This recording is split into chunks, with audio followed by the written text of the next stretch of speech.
propose to comment on your presentation, and that gives me the privilege to be the first one to ask you a question. That's the way I see it. And I don't know how you've been doing this,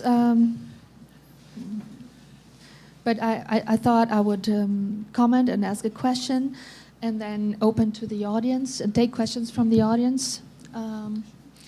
And you can answer as you prefer, all at once or one by one. Okay? Well, there's so much. Your presentation gave me so much to think about, but I'd like to focus on the what is to be done topic. Especially as seen from by someone in the periphery, right? This could be seen as a clarification question, maybe. Given that organized polities are domestic, not global, but capital is global. Even if the code could be democratically controlled in central countries, I know it doesn't look like it's going to, be democratically controlled, even in central countries. But if the code could be controlled in central countries, how would that prevent wealth from being concentrated in those central countries? That is, if wealth is appropriated by a majority of the population, but only in central countries, if inequality is therefore diminished, but only in central countries, how does this change the situation of the majority in peripheral countries? Piketty's suggestion of redistribution through wealth taxation, for instance, has to work globally to benefit a global majority. How is your proposal different? So thank you. Can I just respond to that? I think it's a very very good question. Just starting with Piketty, I think when you look at the way in which capital has been coded since feudalism, time and again, then Piketty's proposal to have a global wealth tax is just incredibly naive, right? Because this is, as the lawyers tell me, that you can mute any regulation, you can mute. You just need one tax haven, just one, right? So you need just basically one outlier that doesn't play by the rules of everybody else, or gives you a little bit of a side deal. Doesn't even have to be a tax haven in an extreme case that can unravel the system again. So I think those things don't really work. I think what you need is, something that Greta Krippner has called roadblocks and tripwires and sort of things that slow things down a little bit, and greater creativity, I think, in countries around the globe to think about what else could be coded, get similar privileges, right? So if you think about the code of capital as I have described it, you're basically saying this is one of the mothers of all subsidies, right? I'm giving privileges to certain types of assets or interests and not to others. And I allow even certain interest groups to use the law that is backed by the state to decide which assets shall be selected and which assets shall not be selected, right? So what type of expectations do get recognized as being property-like and what expectations do not get recognized as being property-like. So I think for that we need basically, we could open the door as a theoretical matter for much greater plurality. So my hope would be sort of if you break this up at the core, where you basically say this is not natural. It's not about the allocation of existing property rights. What's really going on is the creation of new property rights, or new other priority rights that are universal and durable, and you can convert them. You can even convert them into cash on demand if the system is about to implode. We have to break that cycle, and I think that has to be broken at the core of the system. And I think that would give almost everybody more space to do what Danny Roderick would like to see, and I think imagines already is happening, is that you could have a much greater variety of things, right? You could have different types of things that get the type of protections that give them greater longevity, or you could take some away, right? There's no reason that you protect certain types of claims at the level as we're doing. There's no reason to give safe harbors to certain types of assets other than privileging them over others, and there might be a big debate about whether this is useful. So I think I would sort of start at the more decentralized, as where the coding is taking place, rather than the ex post redistribution at the state level, which is vulnerable to the same kind of mechanism that we've seen time and again.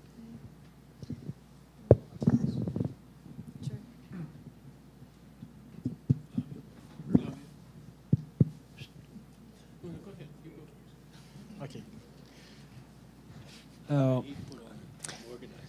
Thank you for your presentation.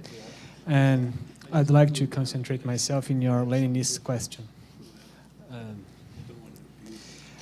And I would like to compare your claim with the Danny Roderick's one developed in the globalization paradox. The trilemma, yeah.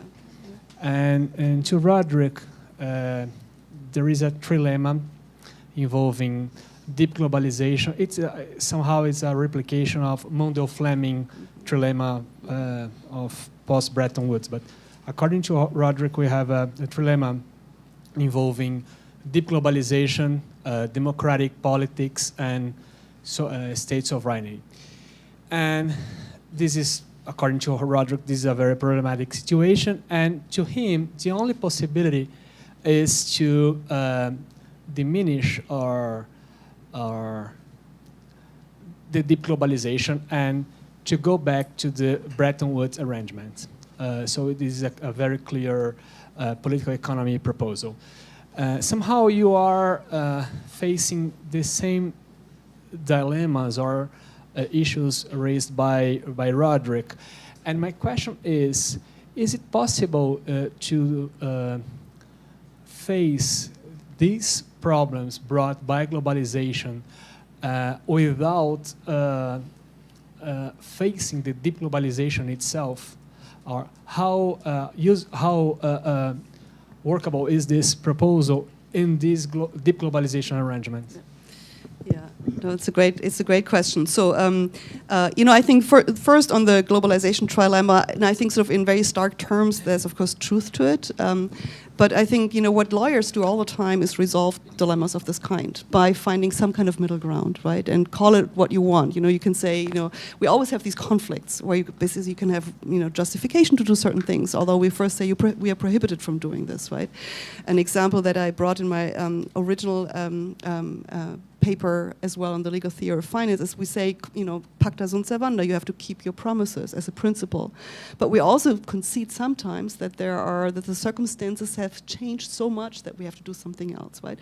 So I think lawyers actually are pretty well placed in thinking about how to resolve conflicts that are in principle not resolvable, but what you're trying to do is sort of you give a little bit of give and take on every side. So rather than basically saying we need now a completely new governance system, we go back to kind of Bretton Woods, I would basically say, yes, we might throw some more sands into the wheels of global commerce by basically undermining the assumptions that just because you have coded your priority rights in England, you can travel everywhere and will get them always enforced.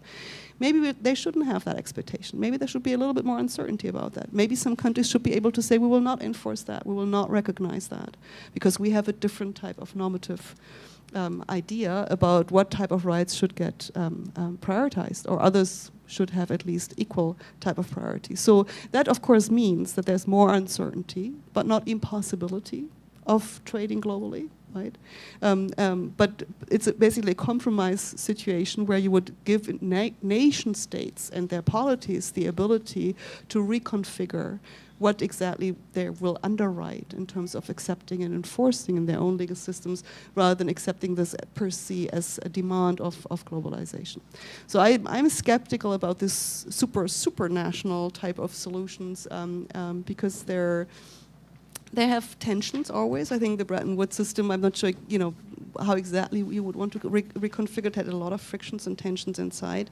It's politically very difficult to sustain. You need, again, sort of some of the core countries breaking out and that's the end of it. We've seen something similar now. The Eurozone issues have, are coming and going, but they're certainly not resolved. It creates a lot of tension for countries. I just don't see that as a good solution. I think we have to think at a lower level of generality and abstractions about the institutional configurations at the core of creating these privileges in the global legal system. So I wanted to sort of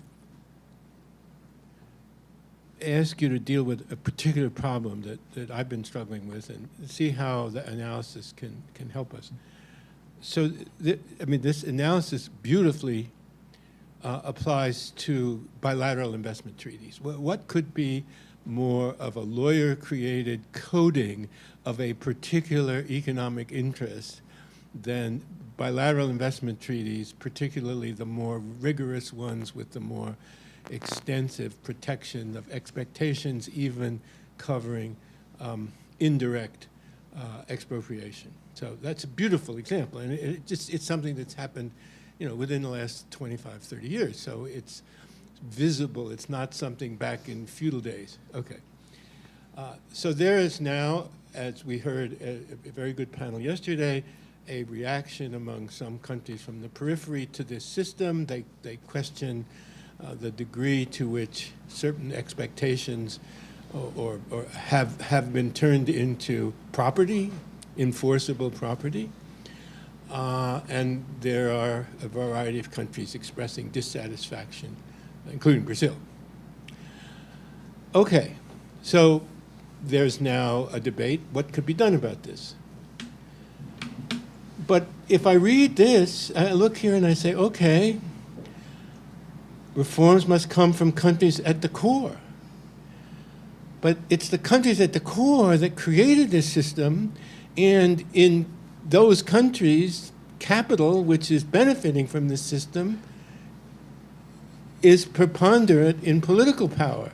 So it seems to me, I don't see how we break into that system to undo some of the extreme coding. I mean, I like the terminology, coding, that came out of the bilateral investment treaty movement of the 90s. Great. Well, I think actually the pushback is coming from the core right now. I mean, so I'm not saying it should only come from the core, but I think it is. I think the new model language that the US is even using for its own bilateral investment treaties has more language that gives more leeway to state sovereignty again. And I think it's because, I mean, obviously these bilateral investment treaties, when they were first configured, since also NAFTA with the investor-state disputes, the idea was the disputes would always be by an American or, let's say, German foreign investor in a foreign country. We have to protect our investors in foreign countries. But once these countries themselves became defendants in investor-state disputes, the whole issue of democratic self-governance came up, right? And this is why we have this huge backlash in Europe against TRIPS. Not TRIPS, yeah, exactly. So you see actually in the core countries that all of a sudden when it hits home, it becomes very clear and apparent that this is sort of, it cuts against the grain of state sovereignty and self-governance. And I think the EU now trying in the Canadian trade treaty to have something like a court where the countries would have more leeway over who sits on this court makes a lot of sense to me. So I think alone, just the rumbling from the emerging markets and developing countries that they didn't really like that, and this was interfering with their own governance, didn't make a cut at all, right? It comes home when actually all of a sudden the countries in the core realize this is actually an infringement of their own ability to self-govern. So you only get reform when the core has made a mistake and has created harm to the periphery, which comes back to hit home. As a realist, I would say that's what I observe. I'm not saying that you couldn't think about other ways. I mean, some countries have withdrawn from these treaties. The problem is, of course, they have these grandfather clauses, right? So they live another 10 years, even if you withdraw, and da-da-da-da. So it's not that easy. They have been coded in such a way it's very hard to get out of it, right? And I think we need a new coordination mechanism that you say, well, let's create another multinational one. I don't think it's going to work. I think people will branch out into the bilateral or regional treaties arrangement again. But I think we need to have pushbacks certainly on all fronts. But I think I would have hope for real reform only when it hits for home. That's basically a realist, not normatively underwritten, but a realist, observation of how the global hierarchy works.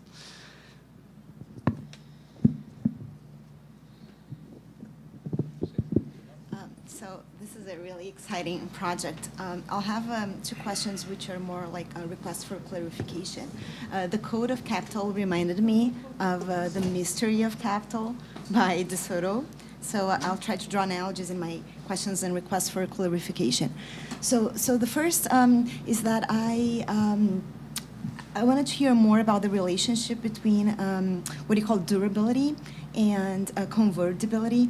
I see how they are not necessarily in tension with respect to derivatives, but whether they could be in tension with respect to other assets coded as capital. So one of De Soto's proposals was that the property of the poor needs to be recognized as such so that it can be used as collateral, including, say, their houses. So you can say, well, this adds convertibility, but then you lose durability. So then a poor person then loses his or her house to the bank. So a question there, whether there is a tension between them. I think there might also be a tension with respect to corporations. I'll talk about the demise of entity shielding in Brazil, so then you get more convertibility at the expense of durability. And the second one, it concerns the reform. So is your proposal a De Soto type of reform? So as I understand him, he says, well, the problem is that in rich countries, people have capital, and in poor countries, they don't, so their wealth is not properly coded. So what we should do is code it properly. And I understand you as saying, well, the problem is that certain assets, or I don't know how you call them, but certain things are coded as capital, and perhaps we shouldn't worry about taxation and redistribution, but rather code other things. So is that a De Soto-like idea in that way, in that? So. Yeah, so I wouldn't say it's the same thing, and I think I differ from him in the sense, especially when you're talking about sort of the use of property as a collateral, so you can get then the credit to build an enterprise or a little firm, and you can become wealthy, precisely because of the downside of being on the other side, right? If you're a debtor, you can lose everything you have by full collateralization. So you might have access to credit, but then you can lose everything that you have. And I started with feudalism and sort of the landed elites in England because you can see exactly that they understood what was going on. So once the landed elite in England had full property right, and they could do whatever they wanted, right? That you enclose the land, you push off the commoners of the land, you have full property, and then you start to mortgage it, and all of a sudden you have your creditors breathing down their neck. That's when they start with the entails, with the trust, right? To say we don't want them to come and take away our family wealth, using old medieval type of statutes to protect them, but also the new devices of entails, and also going back, of course, but to protect them against aggression by creditors. So there's always 2 sides to the coin, right? There are creditors and there's debtors, and depending on which side you are on, you're trying to improve sort of the protection of one side against the other. So I think if you want to give the poor access to assets, you have to think very hard whether it's a good idea to do this primarily through credit, with the risk that they could lose everything, right? We've seen this time and again. The English did this actually very interesting. So while the English elite is protecting their own land in England, they're going, first of all, to the to pre-US colonial America, 1736, and are enacting the Debt Recovery Act, which says we treat all land as chattel there. All land as chattel. Not in England, it was realty protected chattel you could get. No, all land is also treated as chattel, and they basically bust up the big real estates in the South, right? So they knew exactly what was going on. So they had the power to recode the law in North America, and they did this in the interest of the English creditors, right? They go to England and to India, and they title the land, and they push the lands off the peasants off the land, because in the first big agricultural crisis, they can't pay back their loans, right? So I think you have to be mindful for that. So I'm not not just saying the mechanisms of just putting collateral somewhere in property and all problems will be resolved, but you have to think through the distributional effects of using certain types of mechanisms and whose rights you code stronger than others. So I think if you start from a situation where there's little resilience in terms of existing wealth, and you expose them to the kind of mechanisms that have been used in a capitalist enterprise, the distributional effects are highly predictable, right? You just have one big crash, and you get a huge consolidation of wealth. On the one hand, on the other side, I want to add to that as well, and I didn't talk about this so much in my talk. What we see, of course, that assets that are coded as capital by those who really did the coding, let's say the derivatives, the securitized mortgages, etc., they should be subject to the same rules of the game, but lo and behold, here we find that sometimes the rules of the game are suspended, right? In big times of crisis, we're saying, well, time out. And we used to say this also in other contexts, so there were debt moratoria in the United States in the 19th century, but we just don't do this anymore. They've been struck down actually under constitutional law as well. But we're actually protecting the creditor. So I think that these are the big distributional questions, and the questions who should decide them, right? It's not only the initial coding, so the long story short is, of course, the initial coding is important, but we have to put this into the context, and we have to think then how to respond to initial codings under times of duress at the same time.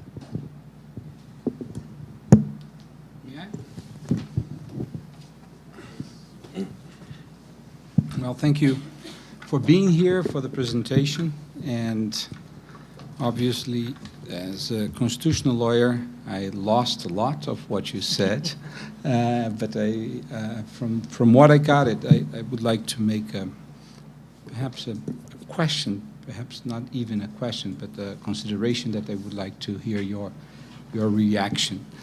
So, if the question is, who controls the coding authorities? This is one of the major problems. And also how to push the same authorities to codify other assets. And now I'm thinking about public assets or wealth in terms of social rights. If I can take Tate Marshall or Alden Chavorsky in his analysis of social democracy, was a way of a byproduct of the industrial capitalism, was the formation of social class that organized interest in unions, transfer this to political parties that dispute the codification of priority rights. So decrease the protection of property and increase the protection of rights that could be transferred in terms of tax to citizens. So this is a dispute about what we will be codifying as assets in terms of rights. However, if I understand the logic of disindustrialization, we lose also the capacity of aggregating interests of those who are not laborers anymore. So the destruction of the word of labor in sense of labor as organized force. So we also decrease our capacity to organize the political parties who dispute who controls and how we codify things. So in a financial capitalism, not in industrial capitalism, it is very hard to understand how we will get to the controlling those who are coding, those representatives of the financial capitalism that are coding. So this is a problem, and how can we get, and if you see some way out, when David was saying, well, the reaction will come from within the center and not from the periphery. But the center is the one who is more radical in the disindustrialization and in the destruction of the world of labor as a reaction. So I don't see how the reaction will come from the center. As I think Philip Schmidt, writing about this dramatic future of democracy, how we will rebuild the capacity of aggregating the interests of those diffuse interests of those who are not beneficiaries of the financial system without labor class. So this is one point. Perhaps the financial capitalism will substitute democracy by technocrats that just organize the codifying structures for them, or we have the populist alternative, which will be the reaction without the labor class to this. If this analysis makes any sense, and if we don't see a force that will try to control or try to enforce its own priority of other rights over social goods, the question is instability will become a point. Instability, social instability, or social instability between North and South. And you see a point of prudential equilibrium. So you counteract instability. If this is in your arena of thinking of how to control and put coding authority under scrutiny. Well, I think we're on the same page in terms of how we see the world right now. Is that the ability to coordinate and to find aggregate interests that you can use for governance has been weakened. And I think sort of the long durée of the coding of capital that I describe here, I think has been endorsed increasingly by states as the right thing to do, right? And it's basically saying it's a good thing the private sector knows better. And you basically, I think you've seen this throughout in the common law, that what the state institutions, the courts, or even the courts and the regulators typically do, they endorse ex post facto. So even the legal innovation comes from the private sector, and then the state has to basically say yes or no. But we are even in a world beyond that, because the private sector does everything these days not ever to go to a court. They negotiate with regulators. They sometimes lobby legislators for an important change like bankruptcy safe harbors or similar types of major efforts, breakthroughs, to make sure that they can continue the coding as they wanted it. But they're trying to avoid the courts, because especially in a common law country, one precedent that goes the wrong way, the entire contractual structure for the global market goes through the roof, and so they do private settlement, etc. So I'm already starting basically my analysis by saying we already have the diffusion of the coding of capital, and I think you can read my reaction to that saying we have to disrupt the diffusion. Right? So, because I don't really have so much hope, and I think you share this because you're also skeptical that we can come back. There is no labor class. Labor is losing also the technological innovations, etc. The idea that we could recreate something like the unions, I think, is an illusion. Maybe there are other ways of aggregating interest that we haven't found out yet. But I think my interim solution is basically to make very explicit that what we're doing is we're basically extending state capacity in the forms of certain legal privileges to certain types of assets that are selected by certain types of interest. And that I think I want to disrupt, because I think that's only making things worse. Of course, creates this attitude of entitlement, it's legal and it's ours, and we have sort of created that. And so before we come to the big political, and I think I want to leave this to the constitutionalists of this world, right, and the political scientists, I'm basically saying we have to throw more sands into the wheels and just think about more creatively about other things that we might want to protect, give similar rights to. And so you could say, to some extent, by protecting labor unions, at least in some countries at some points in time, that was a way to create alternative ways of empowerment, right? And that could be a strategy that I would maybe think is complementary to what I have in mind.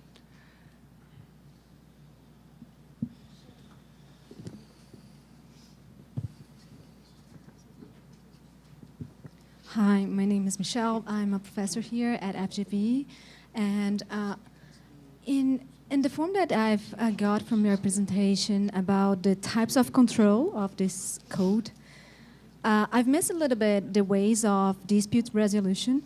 My feeling is that while teaching international economic law to students, it's too much trust in this type of arbitration and private ways of this type of mechanisms that makes me more closer this type of community and in control of those codes. So how should we deal with that? Thinking about that, we thought about having other types of control that would provide us with important levels of transparency, of independence of judges, and how should we think about that in this type of code that you're proposing there? So I think there are two levels here. It's one, the descriptive level, and then sort of the normative, or what kind of reforms. On the descriptive side, I think, as I suggested before, I think the private sector has a very strong interest to not have the system they've created on the backbones of this coding privilege, to not have any disruptions to the system. And that means is you avoid courts, right?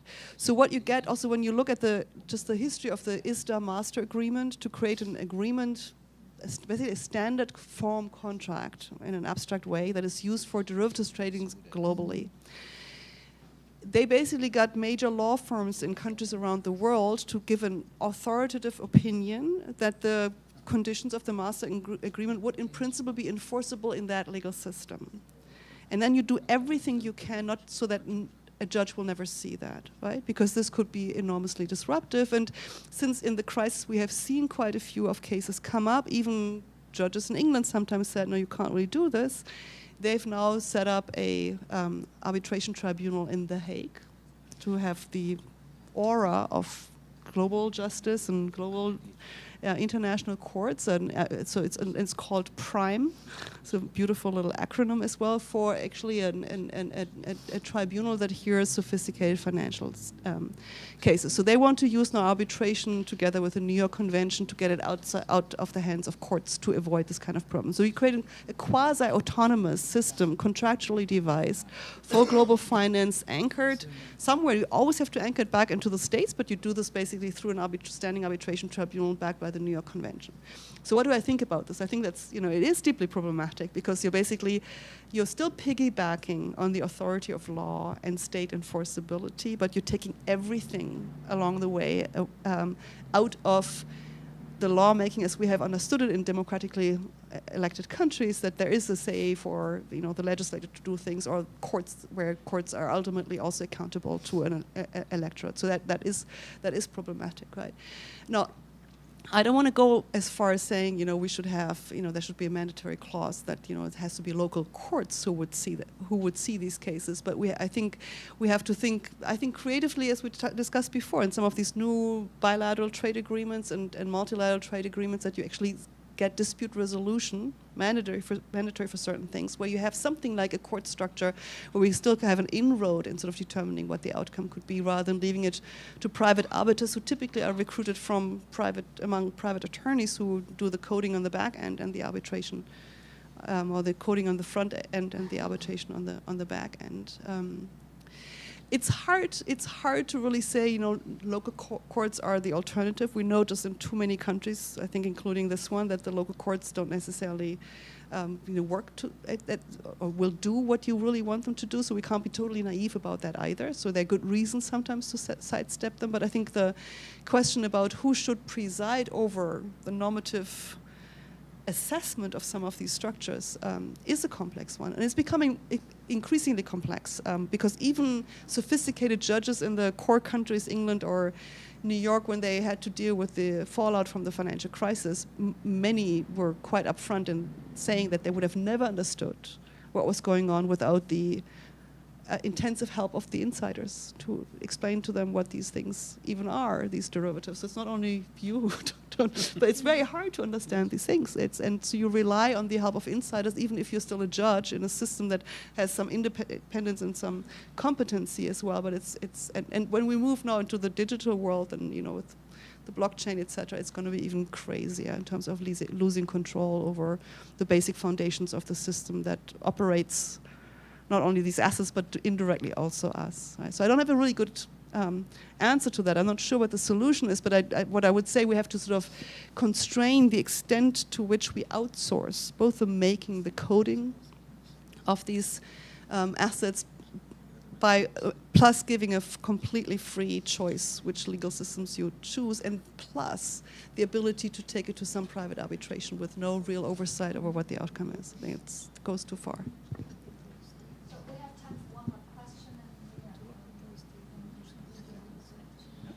Very basic question.